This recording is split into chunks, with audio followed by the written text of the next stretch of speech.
सबसे पहले चलिए पंचकुला की तस्वीर देखिए। पंचकुला में देखिए तेज धार में पूरा का पूरा पुल बह गया।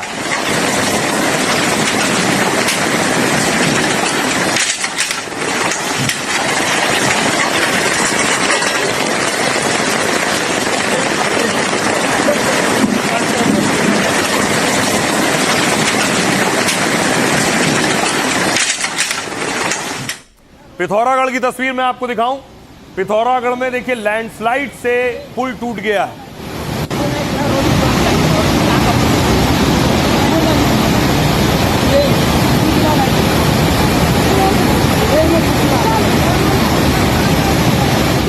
अब ऋषिकेश लिए चलता हूं। ऋषिकेश की तस्वीर देखिए जरा। ऋषिकेश में गंगा का रौद्र रूप आप देख रहे हैं।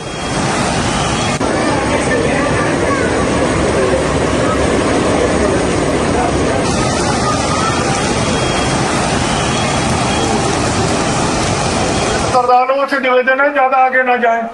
डूबने का बहने का खतरा है, पीछे हो जाओ थोड़ा।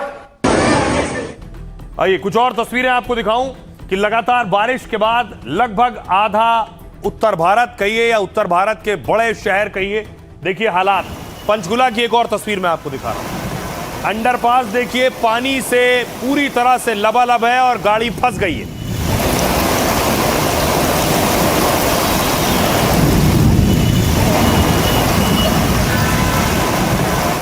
अब उड़ीसा लिए चलूं। उड़ीसा की तस्वीर देखिए जरा।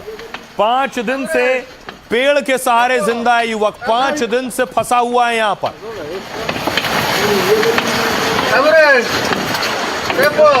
और शख्स है, इस शख्स को लोगों ने मरा हुआ मान लिया था। लोग मान रहे थे ये नहीं बचा, इसकी जान चली गई, लेकिन पेड़ के सहारे 5 दिन से जिंदगी और मौत के बीच की जंग लड़ रहा था।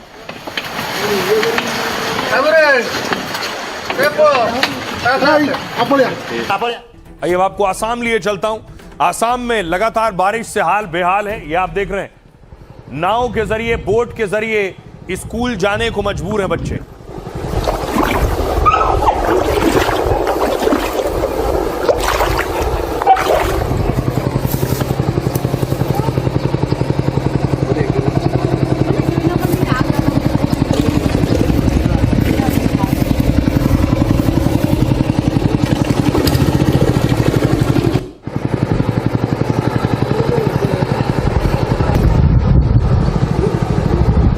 और आइए अब आपको बताऊं कि यूपी के अलग अलग शहरों के हाल क्या हैं। सबसे पहले देखिए जरा कि प्रयागराज के हालात क्या हैं।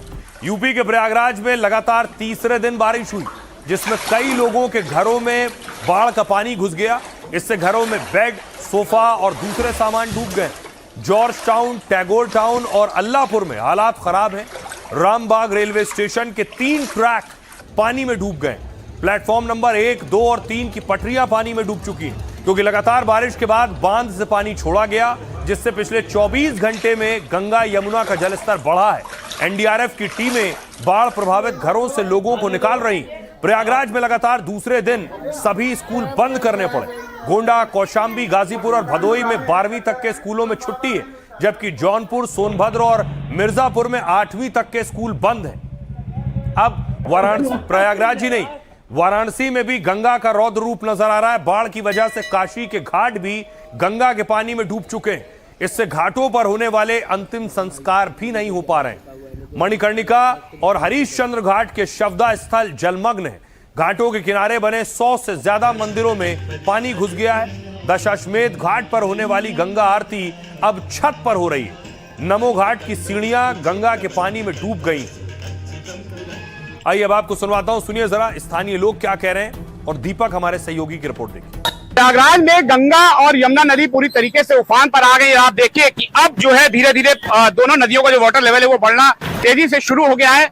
महज 4 मीटर की दूरी रह गई है खतरे के निशान से। आप देखिए कि जो लोग हैं यमुना और गंगा नदी के पास अपना सामान जो है समेट कर जो है संगम के पास से दूसरी ओर जा रहे हैं अपने गंतव्य के लिए। यहाँ पर आए दिन जब भी बारिश होती है करीबन 2.5 फीट 3 फीट पानी यहाँ पर डंप हो जाता है। अगर ज्यादा 3 घंटा अगर बारिश हो गई तो कम से कम 6 से 7 फीट पानी यहाँ पर रहता है। हजारों घर प्रभावित होते हैं। बारिश की वजह से दिक्कतें हो रही है, पानी निकल नहीं रहा है और सामान वामान लाने की बड़ी दिक्कतें होती है। स्थिति यहाँ की बहुत खराब हो चुकी है। जहाँ आने जाने में प्रॉब्लम हो रही है। उठने से ऊपर पानी है, चलने फिरने में बहुत।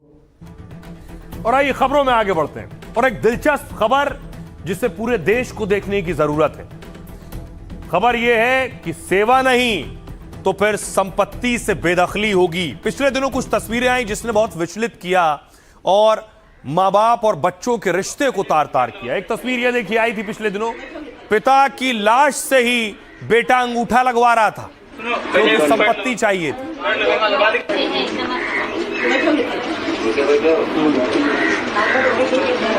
उसी तरह एक और तस्वीर आई, वो तस्वीर में दिखा कि अंतिम संस्कार हो रहा था और बेटियां वीडियो कॉल के जरिए ही मुखाग्नि दे रही थी और अंतिम संस्कार करवा रही थी। या तो आप 20 तारीख से पहले आ जाओ। अच्छा 20 तारीख से पहले तो हाँ। देखते हैं, अभी मैं आपको बताती हूँ ना। हाँ जी, हाँ जी। मुझे वीडियो भी भेज। ठीक है।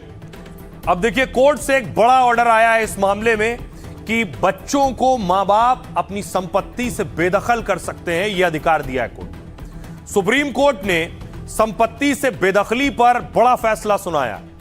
माता पिता बच्चों को प्रॉपर्टी से बेदखल कर सकते हैं। सुप्रीम कोर्ट ने कहा बढ़ती उम्र का मतलब अपमान असुरक्षा नहीं है। बुजुर्ग माता पिता को सम्मान और सुरक्षा के साथ रहने का अधिकार है। अगर बेटे या बहू का घर में रहना बुजुर्ग के भरण पोषण में बाधा बन रहा है तो माता पिता अपने बच्चों को घर से बेदखल कर सकते हैं। सुप्रीम कोर्ट ने इलाहाबाद हाई कोर्ट के फैसले को पलट दिया। इस मामले में मामला लखनऊ के रविकांत गुप्ता से जुड़ा है। उन्होंने बेटे को मकान से बेदखल करने का आवेदन दिया था। 2022 में जिला मजिस्ट्रेट के सामने यह आवेदन दिया गया। यह मकान पिता की खुद की खरीदी हुई संपत्ति थी। बुजुर्ग मां को घर छोड़कर वृद्धाश्रम में रहने के लिए मजबूर होना पड़ा था। एसडीएम कोर्ट ने बेटे को मकान से निकालने का आदेश दिया। जिला मजिस्ट्रेट ने भी बेटे बहू को मकान खाली करने का आदेश दिया। इसके खिलाफ बेटे ने हाईकोर्ट में याचिका लगाई और हाईकोर्ट ने निचली अदालत के फैसले को पलट दिया। उसके बाद सुप्रीम कोर्ट ने बुजुर्ग माता पिता के पक्ष में फैसला सुनाया और माता पिता को अधिकार दिया कि वो बच्चों को प्रॉपर्टी से बेदखल कर सकते हैं अगर चाहें। अब आपको बताऊं बड़ी चीज ये कि कानून नियम क्या कहते हैं इस मामले में कि वरिष्ठ नागरिक बेसहारा नहीं है, उनके पास भी पूरे अधिकार हैं। कानून यह कहता है कि माता पिता और वरिष्ठ नागरिकों के लिए खास कानून है। इसमें यह कहता है, इसे मूव कीजिए आगे, 60 साल या उससे अधिक उम्र के वरिष्ठ नागरिकों को भरण पोषण और सुरक्षा के लिए कानूनी व्यवस्था की गई। उनकी भरण पोषण और कल्याण अधिनियम 2007 के तहत अधिकार मिले हैं। 2007 के कानून की धारा 7 के तहत मेंटेनेंस ट्रिब्यूनल बनाए गए। धारा 8 के तहत उन्हें कुछ मामलों में सिविल कोर्ट जैसी शक्तियां हासिल हैं। जरूरत पड़ने पर ट्रिब्यूनल बेदखली का आदेश दे सकता है और इसका मकसद वरिष्ठ नागरिकों को भरण पोषण सुरक्षा सुनिश्चित करना है। किसी वरिष्ठ नागरिक को कहीं भी बेसहारा छोड़ देना एक अपराध है। यदि कोई संतान संपत्ति लेकर भी माता पिता की देखभाल नहीं करता है तो संपत्ति का ट्रांसफर रद्द या शून्य माना जा सकता है। सुनिए क्या कह रहे हैं सुप्रीम कोर्ट के वरिष्ठ वकील।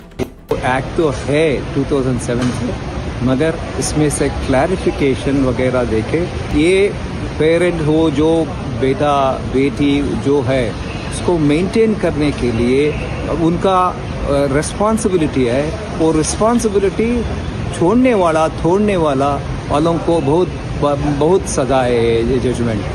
ये जजमेंट ने पूरा हमारा ये पूरा नागरिक समाज में वो बहुत बड़ा मैसेज हो गया। अखिलेश के करीबी आजम खान के ठिकानों पर रेड हो रही थी। जौहर यूनिवर्सिटी से जुड़े ठिकानों पर ईडी रेड कर रही थी।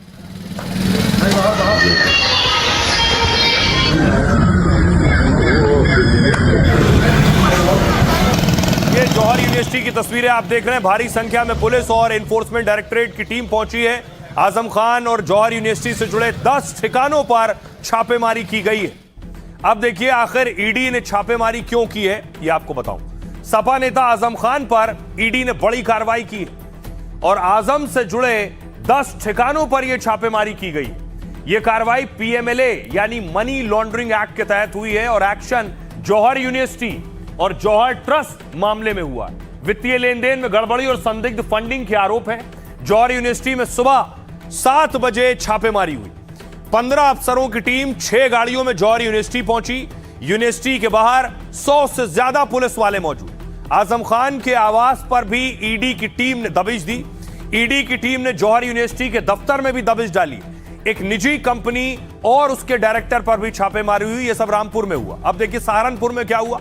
आजम के करीबियों पर ईडी से सुबह से ईडी कार्रवाई कर रही। जौहर ट्रस्ट से जुड़े सीए दीपक गुप्ता पर शिकंजा कसा गया। आजम के करीबी दीपक गुप्ता के घर छापे मारे गए। लखनऊ नंबर की गाड़ियों से ईडी की टीम यहां आई थी और कंप्यूटर, लैपटॉप, डिजिटल साक्ष्य जमा कर रही है। कुछ ठेकेदारों और ट्रस्ट के बीच भी लेन देन की जानकारी मिली। दिल्ली में देखिए क्या हुआ। जौहर एसोसिएट के पार्टनर के घर रेड हुई। ईडी ने जामिया नगर के जसोला इलाके में कार्रवाई की। सुबह भारी पुलिस बल के साथ ईडी की टीम पहुंची। ट्रस्ट और यूनिवर्सिटी के लेन देन से जुड़े साक्ष्य जमा किए ईडी ने। अब देखिए जरा क्या कुछ कह रहे हैं इस पर सपा नेता अबू आजमी और दयाशंकर सिंह। मैं समझता हूँ कि आजम साहब को इतना ज़्यादा परेशान करना, मतलब ये तो लगता है कि बदले की भावना है। सरकार पावर में है, इसका मतलब नहीं कि किसी अपने अपोजिशन के लोगों के साथ इस तरह से ओके अब ईडी की कार्रवाई इतने दिन तक जेल में पड़े रहे। अब वो उन्होंने यूनिवर्सिटी बनाया है, अब उसमें यूनिवर्सिटी में बच्चे पढ़ेंगे, एजुकेट होंगे, देश तरक्की करेगा। लेकिन मैं समझता हूँ कि लगातार एक आदमी के पीछे लगा देना इस तरह से, मैं समझता हूँ ये बिल्कुल से गैर वाजिब है, बिल्कुल गलत चीज़ है ये। कहीं ईडी ने कोई गड़बड़ी पाया होगा, कहीं उस तरह के इसी कारण जो है छापा पड़ा होगा। ये तो सब जो है ये इंडिपेंडेंट बॉडी है, अपना समय समय पर देखती रहती है। कहीं से कुछ ऐसा इसमें मिला होगा जिसके आधार पर छापा पड़ा। यूनिवर्सिटी में आकर के और इस तरह से ईडी की रेड डालना, और आप देख सकते होंगे माहौल पूरा पुलिस से घेरा हुआ है। ये एक शिक्षा का मंदिर है, यहाँ पर बच्चों को तालीम दी जाती है, यहाँ से बच्चों का भविष्य तय होता है। और यहाँ पे आकर इस तरीके का पस मंजर तैयार करना, इसका मतलब पूरी तरीके से आप भयभीत करना चाहते हैं। अब देखिए 27 में चुनाव है। समाजवादी पार्टी सवाल उठा रही है और इसे 27 चुनाव से जोड़कर देख रही है कि एक्शन तेज हो गया है। और बीजेपी और योगी सरकार कह रही है ये तो ईडी की कार्रवाई है। अखिलेश यादव ने कहा शिक्षा, शिक्षक और स्कूल बंद करने वाले भाजपाई और उनके संगी साथी यूनिवर्सिटी बनाने वालों के खिलाफ ईडी की छापेमारी कर रहे हैं ताकि समर्थकों को संतुष्ट कर पाए। उन भ्रष्टाचारियों पर कार्रवाई नहीं हो रही है जो आपराधिक कांडों में है। ओपी राजभर कह रहे हैं इसके लिए अखिलेश यादव जी और सपा के नेता जिम्मेदार हैं, जो नहीं चाहते कि आजम खान जिंदा रहे। ये रात में योगी से मिलते हैं, वो बताते हैं कि क्या क्या किया गया है और जांच कराने के लिए कहते हैं। इस घटना के लिए अखिलेश यादव जी और सपा के नेता ही जिम्मेदार हैं। समाजवादी पार्टी नेता एसटी हसन ने कहा इस तरह की छापेमारी पहले भी हो चुकी है और कुछ नहीं मिला, इस बार भी कुछ नहीं मिलेगा। आजम फिर बेदाग साबित होंगे। जौहर यूनिवर्सिटी पर छापेमारी राजनीतिक दुर्भावना से प्रेरित है। इमरान मसूद कह रहे हैं आजम खान को पूरी तरह बर्बाद कर दिया गया है, फिर भी वो बाज नहीं आ रहे हैं। ये बेहद दुर्भाग्यपूर्ण है। दानिश अहमद अंसारी यूपी मंत्री हैं, वो कह रहे हैं अगर बबूल का पेड़ बोगे तो मीठे फल नहीं मिलेंगे। यूनिवर्सिटी के जरिए निजी हितों को पूरा करने का एजेंडा था। जनता की मेहनत की कमाई को लूटा, सरकारी जमीन लूटी गई है। सुनिए आजम खान पर सियासतदान क्या कह रहे हैं। लोग आए हुए हैं, पता नहीं ईडी के हैं, सीडी के हैं, बीडी के हैं, काय के हैं। ये यूनिवर्सिटी को घेर रखा है, गेट बंद है। आप देख ही रहो, सब गेट बंद है, किसी को जाने नहीं दे रहा है। अगर कोई इन्वेस्टिगेशन टीम आती है और कोई इंक्वायरी करना चाहती है, मालूम करना चाहती है, तो ये क्या तरीका है कि इतने बड़े कैंपस को बंद कर दिया गया है। राजनीतिक द्वेष के अंदर एक व्यक्ति को आपने बिल्कुल बर्बाद कर दिया और अब शिक्षा के मंदिर को आप तबाह करने पर उतार हुए हैं। मदरसों पर आप बुलडोजर चला रहे हैं। पढ़ाई की बात होनी चाहिए। ये तो यही जो नफरत का खेल है, ये नफरत बेहतर नहीं है, समाज के लिए अच्छी चीज है। ये सरकार में थे तो आपने नक्शा पास क्यों नहीं करा दिया? आपने धन दिया। सरकारी जमीन पर अगर आप भवन बना रहे हैं, विद्यालय का भवन बना रहे हैं, तो आपको सरकारी जमीन को हस्तांतरण करके विद्यालय के नाम कर देना चाहिए था। लेकिन इन लोगों ने इस नाते नहीं किया कि आगे सरकार, इनको घमंड था कि सरकार आगे आएगी तो आजम खान जी ज्यादा बोलेंगे तो वही हम उभारेंगे। मंत्री भी बनाने की बात, अरे सरकार में थे तब नहीं बनाए। अब गृह मंत्री नहीं, शिवपाल जी और अखिलेश जी, अब मुख्यमंत्री की बात करो मुसलमान की।